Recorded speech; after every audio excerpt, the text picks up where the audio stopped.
Sahabat tani, pupuk adalah unsur hara tambahan agar tanaman kita tumbuh subur, sehat, berbuah dengan lebat, dan juga berproduksi dengan maksimal.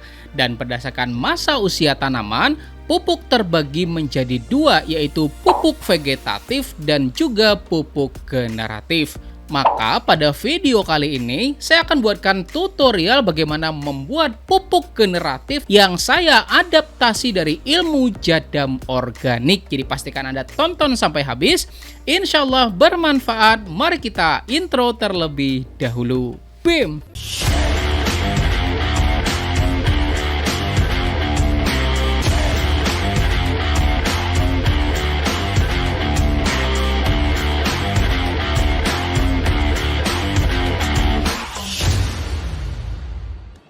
Dan sebelum mulai, klik dulu ya tombol jempolnya, mudah-mudahan ilmunya jadi makin berkah dan rezekinya jadi tambah banyak lagi, amin. Sahabat tani, mendapatkan tanaman yang bisa berbuah dengan banyak, sehat dan juga berproduksi dengan maksimal pasti keinginan semua orang, ya enggak? Maka untuk mendukung hal itu, kita membutuhkan dua unsur hara, yaitu kalium dan juga sulfur. Fungsi kalium bagi tanaman itu pertama adalah sebagai unsur hara yang paling penting terutama pada masa generatif.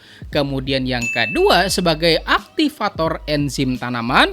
Dan fungsi yang ketiga yaitu membantu transportasi hasil fotosintesis dari daun menuju jaringan-jaringan tanaman. Sedangkan fungsi unsur hara sulfur itu pertama membantu dalam pembentukan asam amino. Dan ini nih ya sahabat tani yang paling penting gitu kan, yaitu meningkatkan kekebalan atau resistensi tanaman terhadap jamur atau patogen penyebab penyakit.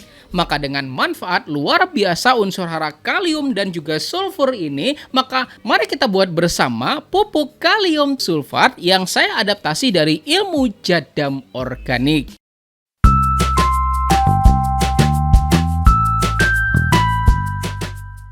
Bahan yang diperlukan itu pertama adalah bubuk sulfur, dan bubuk sulfur di dalam ilmu jadam organik dipakai sebagai fungisida organik buat pencegahan jamur penyebab penyakit. Dan untuk bubuk sulfur ini tuh kita membutuhkan sebanyak 250 gram. Kemudian bahan yang kedua yaitu kalium hidroksida berkadar 90%. Dan untuk kalium hidroksidanya kita butuhnya tuh sebanyak 750 gram. Serta bahan yang terakhir yaitu soft water ya sahabat tani, atau air lunak gitu kan. Dan yang termasuk air lunak ini ya sahabat tani itu pertama adalah aquades atau air suling. Kemudian yang kedua juga bisa pakai air AC gitu kan. Dan alternatif yang paling mudah ya sahabat tani yaitu adalah air hujan. Dan untuk kebutuhan soft water ini ada dua ya sahabat tani, itu pertama sebanyak 500 ml dan yang kedua itu sebanyak 320 ml.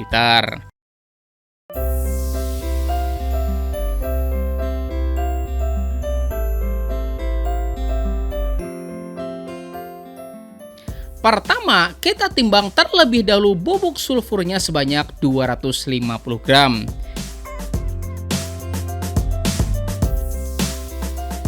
Kemudian kita tambahkan kalium hidroksidanya itu pertama sebanyak 281 gram. Dan kenapa cuma 281 ya gak sahabat tani? Karena saya mau ngeliat gitu ya sahabat tani, apa yang bakal terjadi gitu kan kalau misalnya kita tuh menggunakan kalium hidroksidanya sesuai perbandingan sama pembuatan jadam sulfur gitu ya sahabat tani.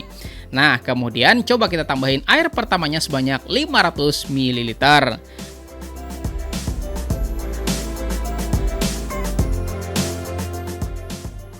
Dan sekarang mari kita coba lakukan pengadukan secara merata. Dan aduk aja terus ya sahabat tani. Maka gimana coba? Sulfurnya bisa larut nggak kira-kira? Enggak ya sahabat tani ya enggak. Artinya hanya dengan 281 gram kalium hidroksida kita nggak bakal bisa melarutkan sulfurnya secara sempurna, benar? Maka mari kita tambahkan lagi supaya kalium hidroksidanya mencapai 750 gram.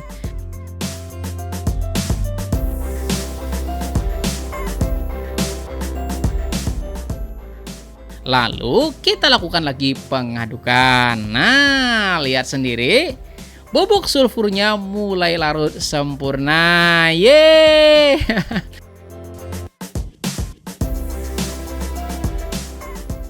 Dan meskipun masih terdapat bongkahan-bongkahan sulfur gitu kan, maka gampang aja ya sahabat tani, kita cukup penyet-penyetkan aja gitu kan bongkahan sulfurnya. Kemudian kita kembali lakukan pengadukan gitu ya sahabat tani. Dan kalau misalnya masih ketemu aja gitu kan bongkahan yang kecil-kecil, maka terus saja penyet-penyet gitu ya sahabat tani, sambil kita lakukan pengadukan juga.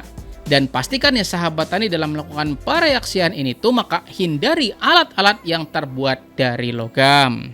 Nah, terus aja sahabat tani, kita lakukan pengadukan sampai semua belerangnya itu bisa terlarut secara sempurna.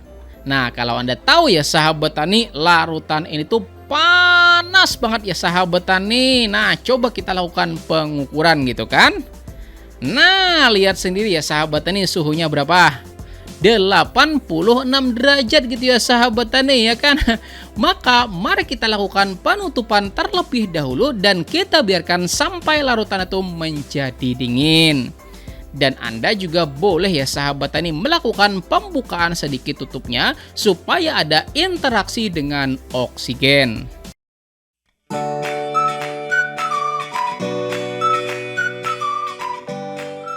Nah, sekarang 7 hari setelah pereaksian, dan sebenarnya 24 jam juga udah bisa gitu ya sahabat tani, tapi memang karena kesibukan saya buat pendampingan petani gitu kan, sekaligus juga kita di sini ada pelatihan gitu ya sahabat tani. Jadi saya ajarin tutorial pembibitan dari awal nyemai sampai bisa tanam di lahan gitu ya sahabat tani. Makanya pengerjaannya jadi ketunda 7 hari gitu ya sahabat tani.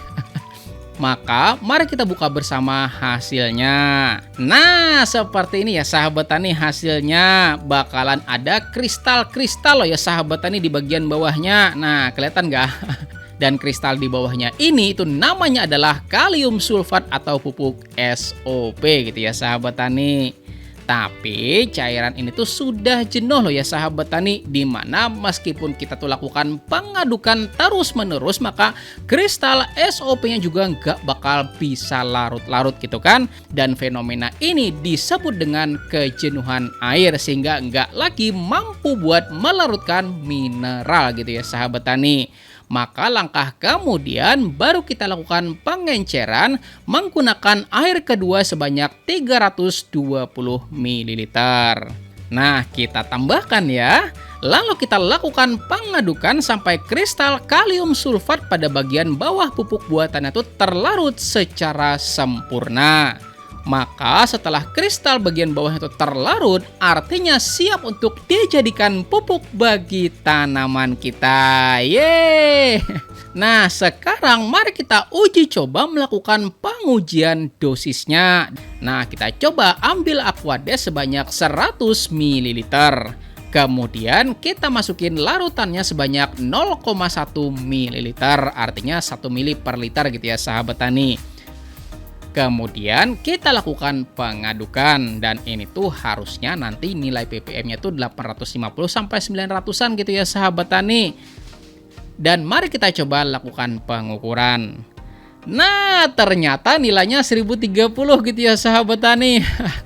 Maka dari hasil pengukuran ini tuh artinya dosis tepat untuk aplikasi penyemprotan pada tanaman itu antara 1 sampai maksimum 2 ml per liter airnya. Sekarang mari kita langsung aplikasikan pada tanaman dan kita tuang air pada semprotannya dulu. Kemudian kita siapkan air juga gitu ya sahabat tani. Kemudian kita ambil dosis 3 sendok makan lebih dikit per tangkinya. Dan setelah kita lakukan pengadukan, kemudian kita cek nilai ppm-nya berapa. Ternyata angkanya adalah 1500 loh ya sahabat tani. Dan ini tuh berbeda dari yang pengukuran sebelumnya karena memang air baku yang kita pakai di sini adalah air sumur gitu ya sahabat tani, udah kecampur sama mineral lainnya gitu kan. Dan rekomendasi aplikasinya karena ini tuh tergolong larutan dengan sifat basa atau ber-pH tinggi, maka pertama sebaiknya kita aplikasikan pada saat pagi hari, terutama pada saat daun tanaman kita tuh masih segar-segar gitu ya sahabat tani. Kemudian yang kedua, sangat bagus gitu ya sahabat tani buat diaplikasikan setelah terjadi hujan gitu kan, biar manfaatnya jadi double. Itu pertama sebagai sumber unsur hara generatif tanaman, dan yang kedua juga sebagai penetral dari keasaman air hujan. Dan buat yang bertanya kalau kocor bisa nggak Pak ya nggak? Maka saya jawab kurang dianjurkan gitu ya sahabat tani, karena dapat membahayakan dari mikroorganisme yang ada pada tanah pertanian kita, mengingat bahan bakunya itu sulfur murni gitu ya sahabat tani. Tapi kalau ngocornya tuh tujuannya misal buat proteksi akar gitu ya sahabat tani dari pH drop akibat air hujan gitu kan, atau juga buat antisipasi penyakit yang berasal dari bagian perakaran atau di bagian tanah gitu ya sahabat tani, maka silahkan diaplikasikan dengan metode pengocoran. Tapi setelah beberapa saat setelahnya atau beberapa hari setelahnya, maka kita bisa masukkan lagi Jadam Microbial Solution pada video yang ini, atau modifikasinya yaitu katalis pembenah tanah pada video yang ini, biar mikroorganisme bermanfaatnya jadi tambah banyak lagi gitu ya sahabat tani. Dan aplikasinya bisa dilakukan dengan interval 7-14 hari sekali, bisa lebih sering kalau misalnya hujan gitu ya sahabat tani. Tapi gitu ya sahabat tani, saya mau berpesan buat teman-teman semua gitu kan, dalam pengaplikasian suatu inovasi baru gitu ya sahabat tani, maka kita harus lakukan namanya prinsip tes dan juga ukur. Coba aplikasikan dulu ya sahabat tani pada beberapa tanaman gitu kan, sambil kita lihat bagaimana respon atau reaksi tanaman setelah 3-4 hari kemudian. Kalau misalnya bagus, maka silakan aplikasikan pada semua tanaman kita, oke? Nah, itu tadi ya sahabat tani tutorial pembuatan kalium sulfatnya yang saya adaptasi dari ilmu Jadam organik. Dan buat Anda yang mau coba silahkan gitu ya sahabat tani. Dan di samping sini ada 2 video yang saya rekomendasikan untuk Anda pelajarin. Insya Allah akan semakin tambah pengetahuan Anda. Terima kasih. Saya Rizali Ansar. Wassalamualaikum warahmatullahi wabarakatuh.